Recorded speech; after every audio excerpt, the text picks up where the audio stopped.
All I have to do to get you to leave is review The Greasy Strangler? My least favorite film of all time? Indeed. Surely you, of all people, can be up to this task. I don't think I am. In fact, I think I'd rather die. Fuck you, Greasy Strangler!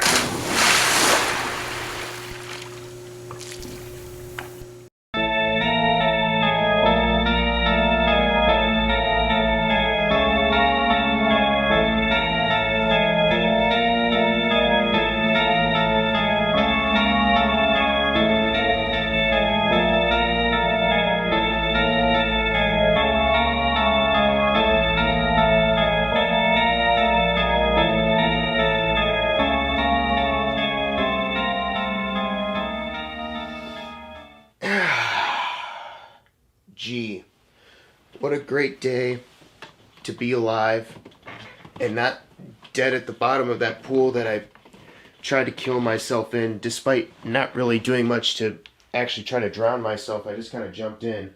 Oh well, time to get ready for the day, since I'm alive.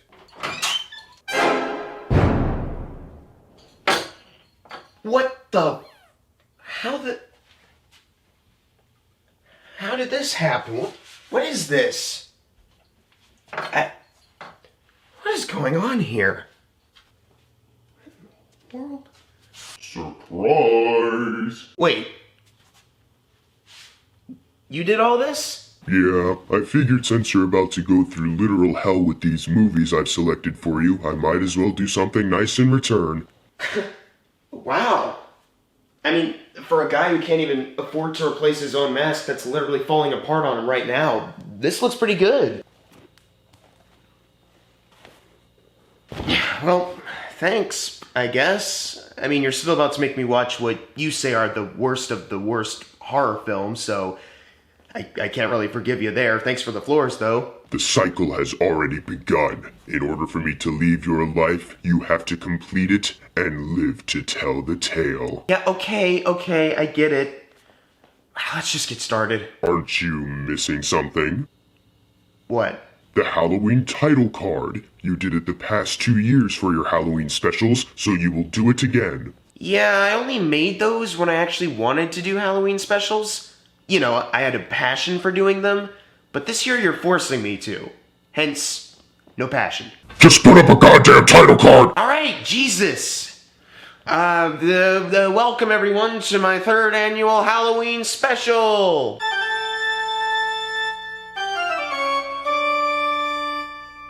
Nice. Can we please just start now? Oh yeah, now check your phone to see the first film up.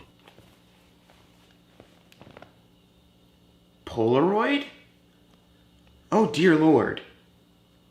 I actually remember this movie. Polaroid is a movie based off the 2015 short film by the same name. It was directed by a man named Lars Klevberg, and once his short film hit and made waves, he was talked into making a feature-length adaptation of it for Dimension Films. It was set to come out on August 25th, 2017, but suddenly it got pushed back to December 1st, 2017. You might be thinking, well, okay, it got pushed back once and only by a couple months. I'm sure it won't be in too much trouble. The problem is, though, is in between these couple of months, the Harvey Weinstein allegations came out, causing the Weinstein Company to shut down and sell off everything they had left. This included Dimension Films, which included Polaroid. Polaroid was then removed from the release schedule entirely. In 2018, however, Lantern Entertainment acquired the international distribution rights to Polaroid and released it in a few different places that next year, but not in the United States. Luckily for me, though, just when I thought I'd have to travel to Germany to see and review this film for you guys, Vertical Entertainment acquired the US distribution rights, and by the time I'm writing this script,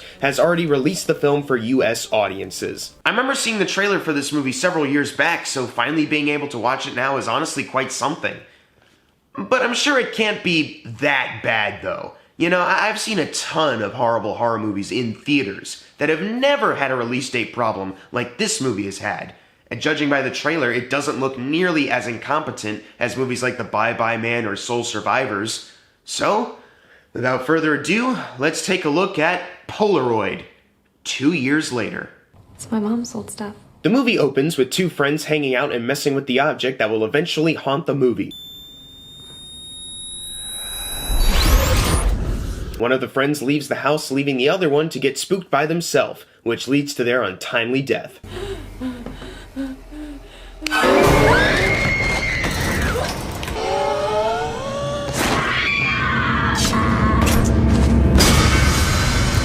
You know what this opening reminds me of? This little unknown horror film that not too many people have heard of or maybe have even seen. It's called Ouija, and this isn't something I can put on the film's delayed release. Ouija came out in 2014, and this started filming in 2017. That's enough time for anyone involved to realize that this is clearly ripping on that same structure.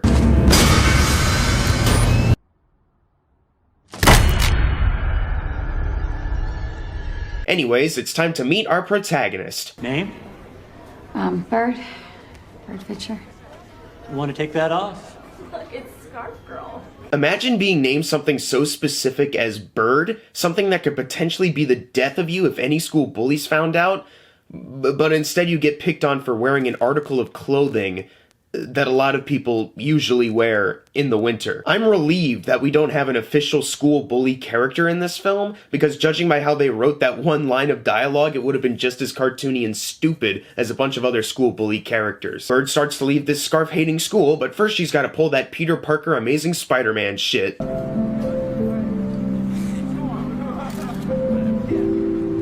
Well, looks like she still needs some lessons from Peter Parker on how not to get caught doing this. I got you something from the yard sale I just hit. While working her job at the antique store, another employee there gives her the cursed camera. But since she's not aware of its evil yet, Bird is thrilled to have it. So how does she thank this nice man? Smile.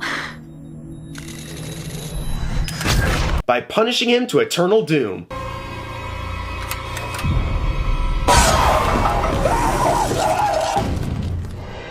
Ain't that a bitch? Whoa.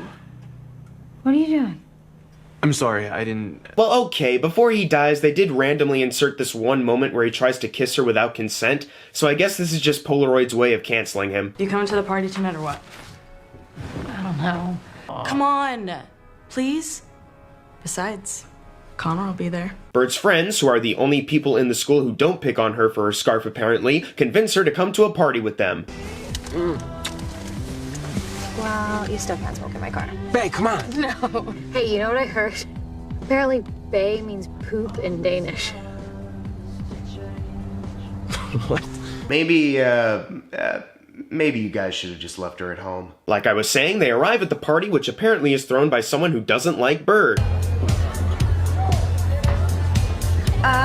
Everybody get in. Pics or it didn't happen. Oh my gosh, okay.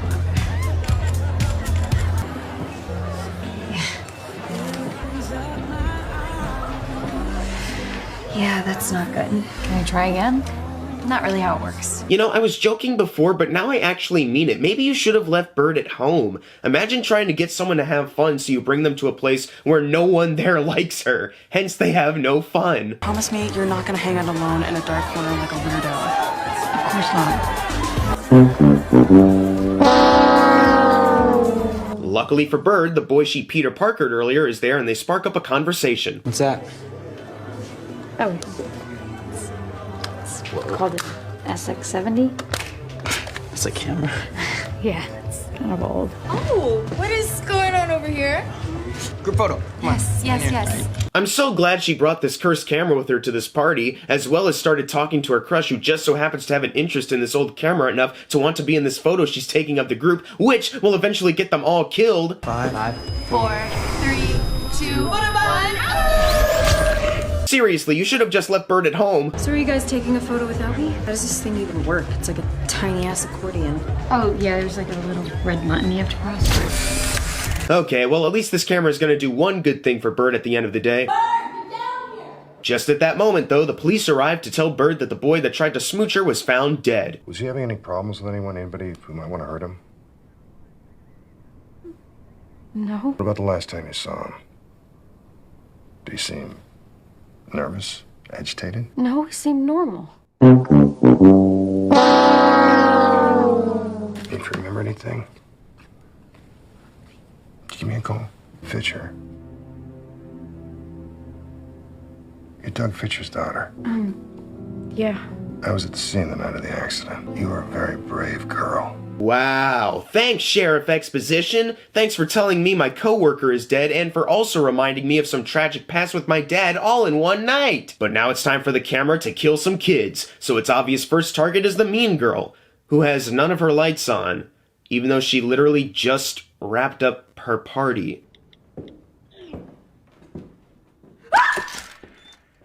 You see, this is why the lights should be on, otherwise you get scared by your own stuff that you put out for this party. She eventually does get jump scared by something she's actually supposed to be scared of, though, as she... Wow, what a mess of a character. Gets scared by her own stuff and then knocked out by her own stuff. What misfortune. Avery fell down her basement stairs. She's dead. Bird hears the news of the mean girl's death and suddenly pieces together that the camera is haunted. She goes to school and tells her friends, but they don't believe her. This shadow? I saw the exact one last night before the party in Tyler's photo. I took a photo of him with this. And that shadow was in the picture? Wait, what? I don't see a shadow. No, that's exactly my point. After Tyler died, the shadow moved to Avery's photo. And then when Avery died, it moved again. I think if it takes your photo, you die. You should submit that shit to creepypasta. I mean, if it really freaks you out, we can get rid of the damn thing. Problem solved. Guys. What the? I like how even the demon is frustrated with the whole "my friends don't believe me" cliche, so he's just like, oh, you don't believe her? Watch this shit. That girl gets sent to the hospital for her burns while Bird tries to do some investigating. Well, that's just unlucky. I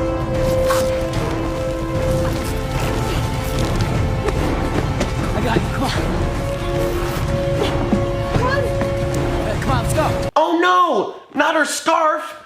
That was a defining character trait! Anyways, before you wonder why she was being chased, they reveal that... You're in it. What? Look in the reflection.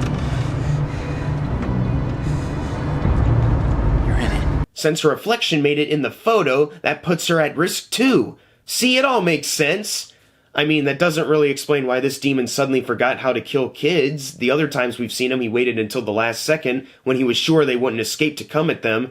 But I guess since Bird is the main character, he was under contract to give her special treatment? Yeah, see? Right there! He can kill any character with ease, but if you're the main character, he's gotta let you live to carry the rest of the film. Save it. Sorry. You did this.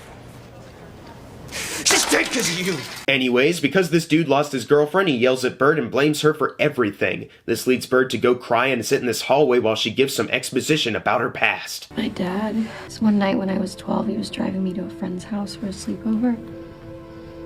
And we get about halfway there and he says he wants to take a detour. I told him I didn't care.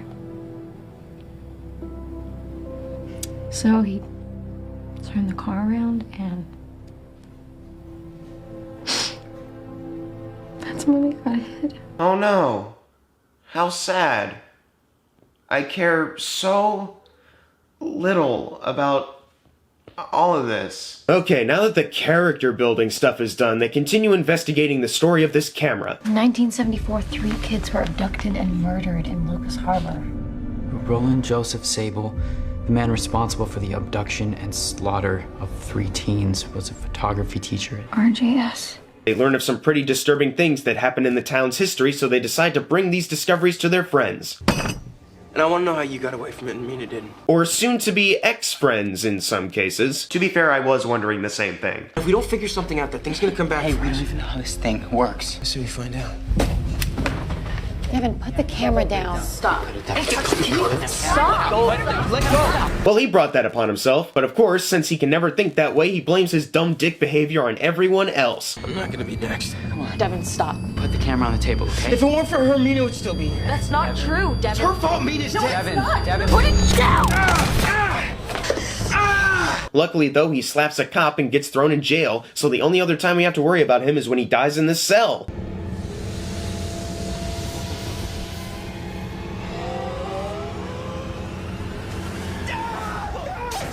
Yeah, see? Now we don't have to worry. Before his death, though, Bird and love interest tried to get their dumbass friend out of jail by telling Sheriff Exposition about the camera, but for some reason, he doesn't buy it. This camera belonged to a serial killer, and now it's killing our friends. I get that sometimes to deal with tragedies like this, we make up stories, urban legends. Right, except this wasn't an urban legend. This guy was real. He lived in this town 40 years ago, and his name was Roland Joseph Sable. He's come back. We have his camera. Stop this Look, now. this is his house, okay? If we could just go there. Listen to me. Go home. Leave all this alone. This is police business. Gee, I wonder if his long stare of reflecting indicates that he knows something about this but just won't tell them. I wonder. Anyways, they successfully managed to locate the widow of the Polaroid camera ghost, so they drop on by to get some much-needed exposition. Rebecca, bless her soul, was slow. Lived in her own world. The only thing that seemed to bring her out of it was that camera. She became attached to it, took it everywhere with her. The kids at school started to tease her for it. So there's Scarf Girl, but then there's also Camera Girl? Why are girls getting bullied for having basic things? They took her most prized possession and turned it against her. They took horrible photos. The embarrassment was too much to bear. Roland saw the photos. He became obsessed with that camera, with punishing those 4 kids for their cruelty. And he did. His anger turned him into a killer. Then they caught up with him. He died holding that camera. I held on to this one. Roland told me he wouldn't stop until they were all punished. None of them got away. Gee, I wonder who could be the one who got away. I wonder. But since these characters are too dumb to figure out the obvious, they go to the high school to find out who really got away. Holy shit. Sheriff Pembroke. What a shock! And by shock, I mean the most predictable thing in the world that I literally called earlier. Jesus Christ, just please do something clever and unique for once in this movie, please! You're all breaking and entering. Because the sheriff is acting as vague as possible for an upcoming twist, Bird and love interest think it's the right thing to do to take his picture. The only way he'll stop us if he gets the 4th. Put it away. I'm sorry. Our friends are all dying because of what you did. Jesus, you got it all wrong. We tried to get her away from you. We didn't take those photos of Rebecca. Her father did. Wow, so that whole backstory we got earlier was just a big ol' waste of time. I sure do wish that this sheriff said literally anything earlier before we got the wrong idea or did something really stupid. Oh yeah, they took his picture.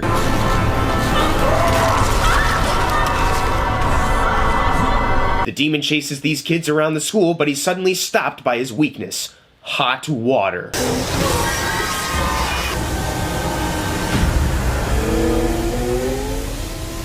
Go find Connor, okay? You'll be safe here until I get back. Bird! Where are you going, dude? Just because he backed away doesn't mean you're in the clear. This thing can teleport anywhere, remember?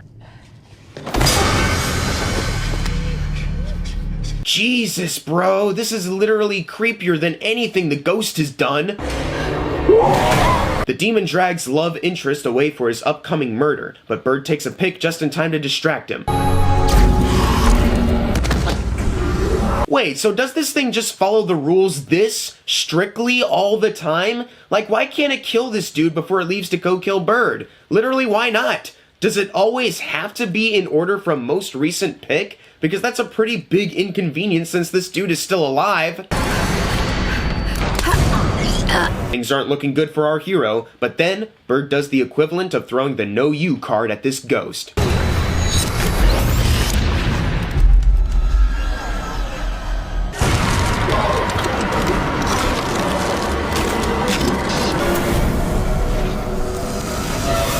So the Polaroid ghost literally dies in a fiery explosion, and our remaining friends all live happily ever after. I thought you were dead.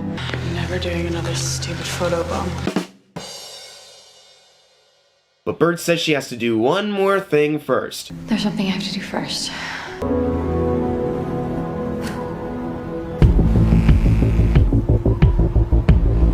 Well, well, that was awkward. I think I'm just so used to these kind of garbage horror films ending in a final jump scare right at the camera that it feels weird whenever it doesn't do that.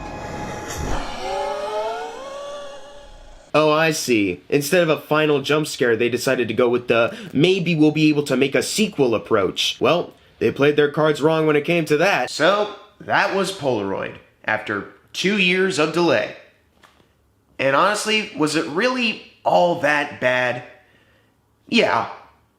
But also, not really. Don't get me wrong, this is an F for sure. It's got some bad characters, lifeless drama, bad acting, lazy writing, scenes that aren't frightening or spooky in the slightest, but I've seen worse. It's definitely not as rewatchable as So Bad But They're Good movies like A Bye Bye Man, but it definitely felt more competent. Lars Klevberg, I think, can turn out to be a really talented filmmaker. It's just that maybe adapting his short film to be feature-length wasn't the best idea to go with. Lights Out is a feature film based off a short film that found out how to make that story interesting thanks to David F. Sandberg. In the case of Polaroid, though, almost everything about it feels like a lazy horror movie studio decision, and that's the wrong way to go with any horror film. Lars Klevberg actually did have a rebound after this film. Earlier this year, he directed the Child's Play remake, and while I'm not the biggest fan of it, tons of people out there actually did enjoy it, and I can say at least it's better than whatever the hell this is. Good luck in the future, Lars. You deserve all the best. Well, that was certainly awful, but is there really such thing as a film as awful as you're making it out to be? I don't know.